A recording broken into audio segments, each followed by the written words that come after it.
The military defines itself by its culture. Leadership. Team building. Respect.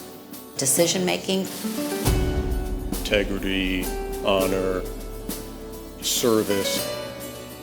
Values that any organization loves to have.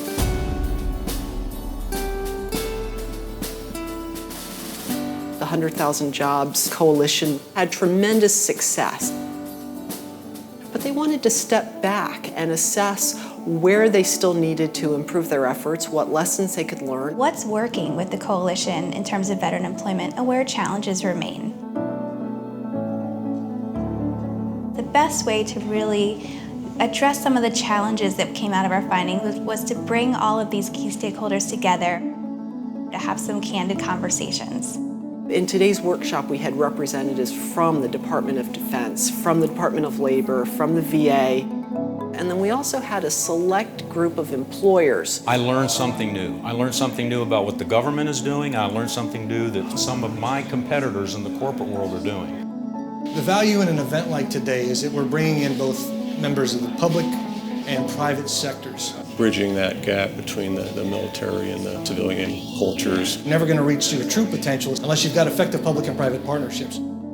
I think the biggest challenge is the lack of knowledge about employers. Getting service members to start thinking about their transition earlier. We would benefit from civilian mentors who help us understand what makes you successful in the civilian world.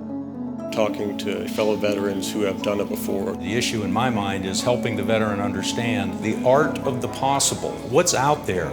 What do I want to do?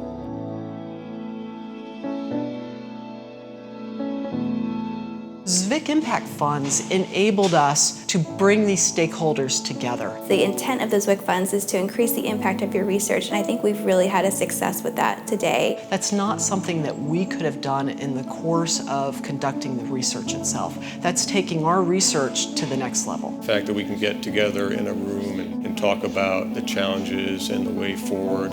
It's a tremendous value. It's a tremendous opportunity. I think is a huge accomplishment. We've come a long way in the last couple of years. The efforts that are taking place here today, that happen every day with different organizations, both on the public and private side, are having an impact. Veterans make great employees because the reality is our taxpayer money is invested in them. It's not only the right thing to do to hire veterans. What we heard from companies was that it's good for business.